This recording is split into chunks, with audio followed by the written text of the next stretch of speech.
Good afternoon and welcome back to the channel. Today we're going to be looking at the truck again. We've done some upgrades to it. I'll give you a little sneak peek right there. Okay.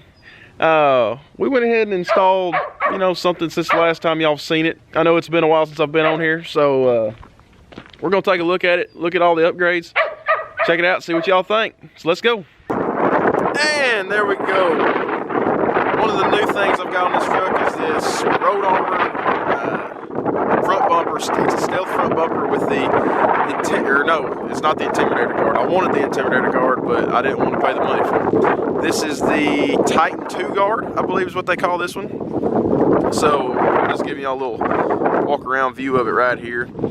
So I went ahead and I had my 4-inch pods that were on my old bumper, and I went ahead and mounted those right there in the middle. And then I went and got some rigid cubes. I think they're like the D2s. The insides are spots and the outsides are floods. These are rigid lights up here too. I think my outsides are spots and my inside is a flood. And then I've got my other flood I had on my mower. And so I've got this. I mounted my Spitty built 15,500 pound winch in there that I had from my old truck. If anybody is looking for a winch that's not too expensive but good quality, be sure to check out Smittybuilt. I think I paid like $550 for that winch probably in 2016, and that winch has worked every time I've ever needed it. People tell you a lot of times that you won't ever use a winch if you put it on your vehicle, but you would be amazed at what kind of uses you can find for using. I've actually used a snatch block in the ceiling before, in a metal building, and ran my winch through it and used it as a crane to lift up something heavy into the back of the truck. So it's very, very useful if you have the accessories to go with it, and you can use it for a lot of different things. So that's one of the things that I added on here. Went ahead, I like running the stainless D-rings, so I usually get those, and I had those from my old truck. I just got the powder coat black finish since it's one of the reasons I went with a black truck too, so I didn't have to do any custom paint or anything, and all this stuff matched up. The bumper install was extremely difficult, I will say. I installed the bumper on my old truck. It was a trail ready front bumper, and it was much easier to install that trail ready than it is with this road armor bumper right here. So I don't know why their bracketry is different, but I know you can't really see. You can see a little bit up in there, but their brackets are extremely difficult to mount on both sides. So I would recommend if you're wanting to install one of these things yourself, be sure you have plenty of time. If I was gonna guess, I would say this thing took me probably,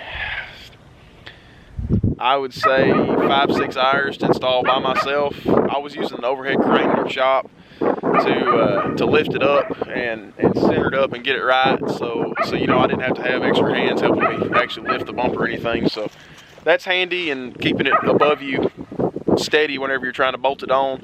But it was still difficult even with that. One of the other issues that I've got with it is, as you can see over here, this gap is perfect, really. It looks big right here, but it's actually not. It's about the same as the factory gap. So gap looks great on this side, but as you walk around to this other side, you can see right here that it is really tight, and you can actually see right here, I don't know if it'll focus on it, but the sun's too bright out here right now, but it is actually rubbing on the fender of the truck right here, and the bumper is actually tweaked up a little bit. So when this bumper actually came in and I unloaded it off of the truck, I noticed that it looked like it had been dropped, and on this side right here, I don't know if you can, but you can actually tell in the sunlight right here, I I didn't grind it down or anything, but it was bare paint all the way from right here all the way down. All of this back here had scraped the ground, and it was in pretty rough shape. I think the reason that piece is touching the fender is because it probably got dropped and it was actually bent a little bit. So I ended up going to Lowe's, and I bought about every can of flat and semi-flat black paint that they had until I sprayed a combination of them that matched pretty much perfectly. And you cannot, unless you go looking for it and you see the imperfection in the paint underneath it, you cannot tell the difference in the color, and you can't see where the color ends or starts where I did repaint it. So I'm happy with that. But as far as the bumper goes, it's an extremely stout bumper. Like I say, I'm not real happy about the damage it had when it came in, but I'd already waited like 2 or 3 months to get it when it came in, so I didn't really want to send it back and have to wait another 2 or 3 months when I could just paint it myself. And I did that in like one 30-minute afternoon, or 30 minutes before I put it on. So I'm happy with the looks of it. I think it looks good. Oh, another mod that I did since my last video is I have new tires. So I've got Nitto Trail Grapplers. I actually have about 10,000 miles on those right now. And I went with a 33 1250. I wanted it to be a little bit wide. So you can see right here in the back, I'll get a back view. You can see how much they stick out past the fender flare on my box. And obviously this box is quite a bit wider than even a standard truck box on a dually. And so these stick out probably, I don't know, 2.5 inches from the side of the fender flare. And so I mounted those, I got those 1250s mounted on the stock wheels, and I went ahead and I bought a 2-inch spacer. I think it's Fred's. I think you can type in Fred spacers on Google and you can find them. But they are solid steel. It's supposed to be the best spacers in the industry. Because I tow such heavy weight and I'm loaded down quite often, I wanted something really, really good that I wasn't ever going to have to worry about. So I went ahead, and that's why I went with those spacers that are on there. I haven't had a single issue out of them. They mounted up very easily. I've pulled them off, rotated the tires. I've checked the studs like it says check them. They recommend you drive 50 miles, take the outsides off, check your studs. They recommend you Loctite them, but I have not Loctited them yet, and not a single one has been loose any time that I've checked them. And then obviously I put the outside back on, and then check them again 50 miles later. So everything stays tight, and I don't have to worry about any of it. Other than that, I did install my inverter burn up. So I did install a new inverter, 2200 watts, a lot bigger inverter. So I had to cut out my shelf I built and change it up a little bit.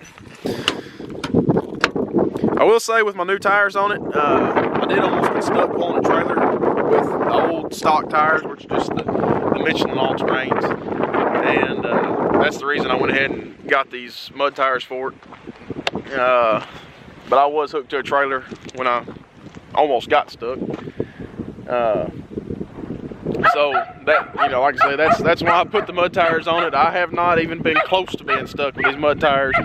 I can go back here in my field and pull whatever I need to back there, or work on whatever I need to at the very back of the field over here. And I've been able to go back there and two-wheel drive pretty much every time, even with it being wet, and not even hardly spin the tires at all if I don't want to. So I'm pretty happy with those. I'm really happy with the way it looks. Really still happy with the black on black. And if any of y'all have seen many of my first videos, I was really nervous about doing this black bed with the factory black paint, not knowing if it was going to match or not. And so far, it matches really, really great. It's not as glossy, but when you get a little dirt on it right now like it is, it's you really can't tell at all. So like I said, I'm extremely happy about that. So a couple of issues that I've had, at least one issue. Actually, there is a couple issues I've had. One of them's pretty funny. We'll talk about that one in a minute. But so we got quite a bit of snow here 2 or 3 months ago, and one thing I noticed whenever it got down cold and it was snowing, we got some ice, freezing rain before it snowed, and right here on my door, I guess some ice built up on top of the door, and I don't know if any ice got down here or not. But what happened was I went to unlock the door, and you're supposed to just grab it and it unlocks, and press right there and it unlocks.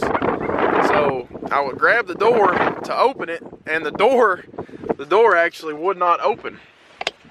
So what I had to do is I had to go to the passenger side and actually crawl through the passenger side and open this door from the inside. And I don't know why that would do that, but that was one of the issues I had. And then a worse issue I had was we were on the way back home one Sunday morning, and right after when the snow was melting off, and up underneath the truck, now I know you're not going to be able to see anything, but up underneath here, where the, I don't know exactly where, I can't see it with the camera, where the linkage is that changes, the gear shift linkage goes to the side of the transmission. I actually had snow and ice build up. Let me get you out of the wind here. So I actually had some snow and ice build up on that thing, and when I pulled into my driveway, I tried to go into park, and I could not go into park. Matter of fact, I could go to drive and neutral. It's the only 2 gears I go. So I put it in neutral, I set the emergency brake, and went ahead and turned the truck off and got out and started diagnosing it. To fix it, I went ahead and I got my water hose out and laid up underneath the truck for about 45 minutes with a water hose and let the water melt all of the snow that was underneath it that had packed in and built up, and all the slush that froze solid to the bottom. So for anybody who's run into any situation like that, that's how you can resolve the problem. I don't know how you get rid of the problem, how you not have it again, but to fix it in the moment, you know, if you got a water hose, luckily it was that day, it had just turned from being like 20 something degrees to about 40 degrees that day, and the sun was shining and out.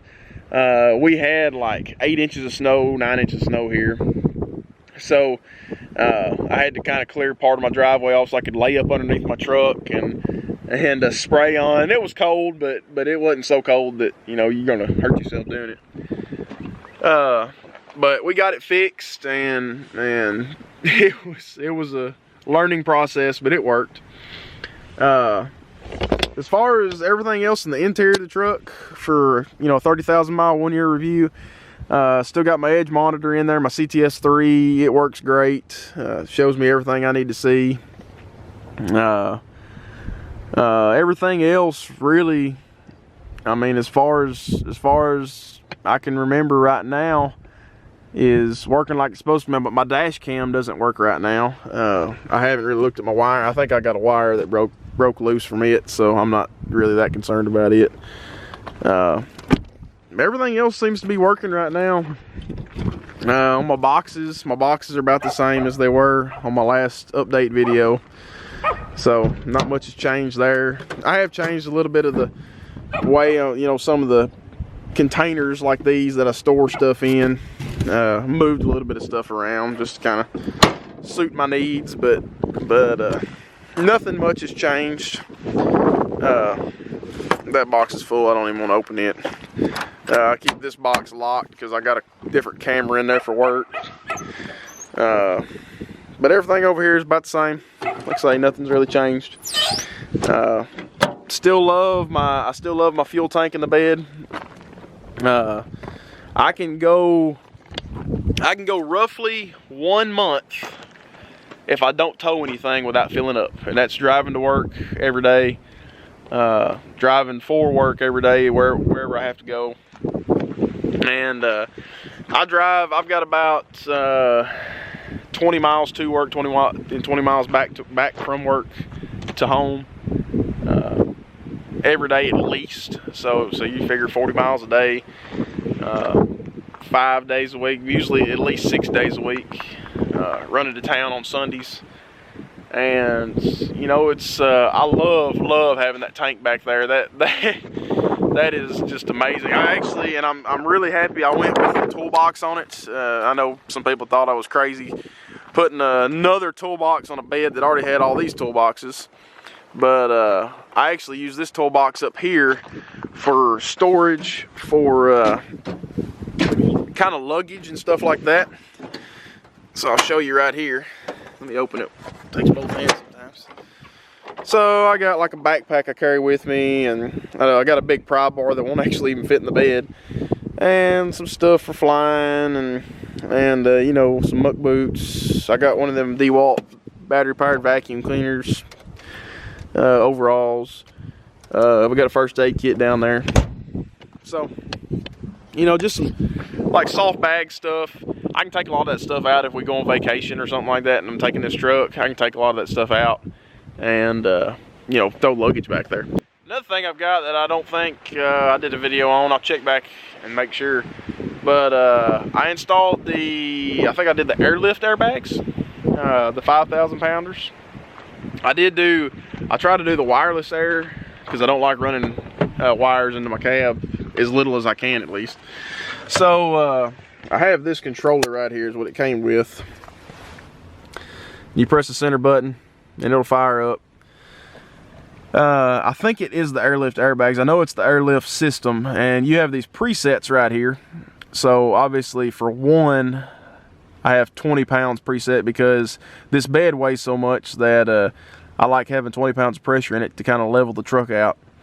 I don't have a leveling kit on the truck. I like it sitting just a hair high in the rear, and it rides pretty smooth like that.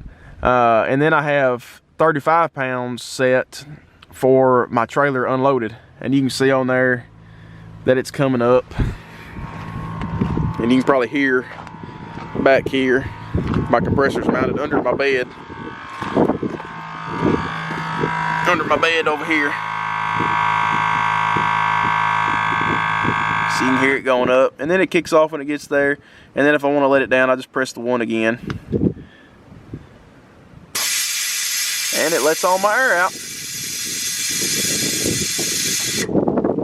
And that's it. It's really simple. It don't take any knowledge to do it. It just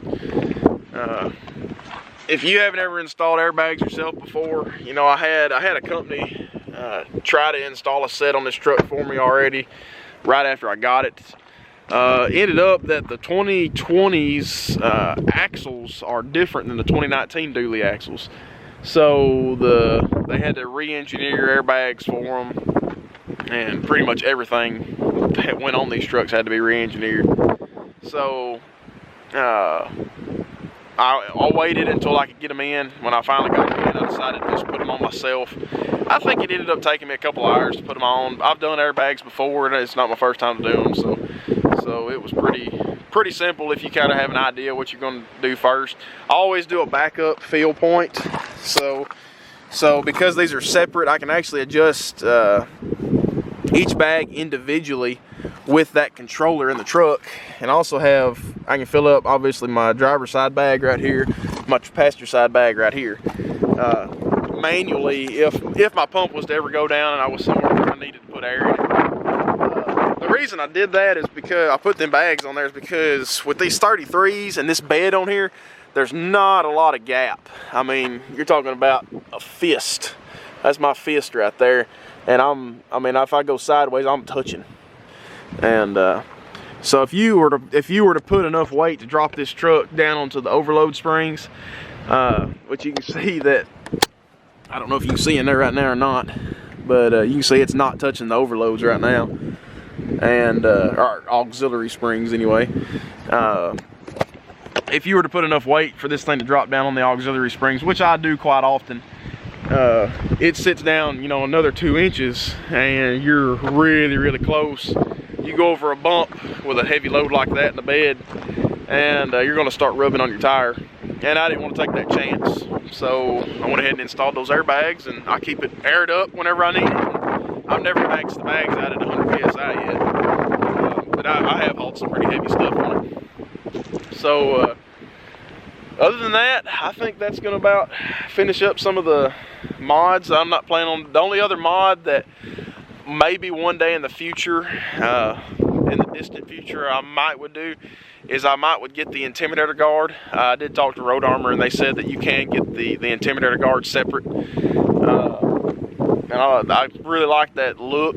It's really, really aggressive, really mean. If I do that one day, I don't really want to change them out, but I would love to spend the money one day and have some negative offset wheels on the front, and then just some wheels that matched on the back, instead of running the standard dualies wheels up front.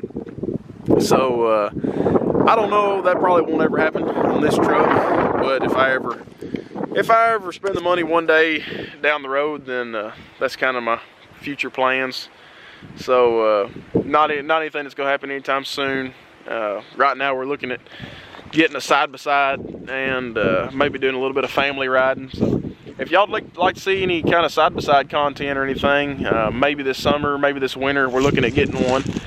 And I've got an old Ranger, but it's got some issues, and I don't really trust it to carry me out away from the house. So you know, if y'all would like to see any videos like that, just let me know. Leave me a comment down below, and maybe we can put some videos like that on for you in the future. So if you like this video, just leave me a like and subscribe. And if you got any questions, anything else about my truck or anything else that I do, just let me know what you want to see and want to find out. I'll answer as many questions as I can and try to help everybody out. That's kind of what I want to do. You know, I want to show everybody the problems I've had and what I've done to fix some of the issues. And you know, I'd like to just help people out best I can, just because that I didn't have a lot of resources learning some of this stuff on my own. So thank you for watching. We'll see you later.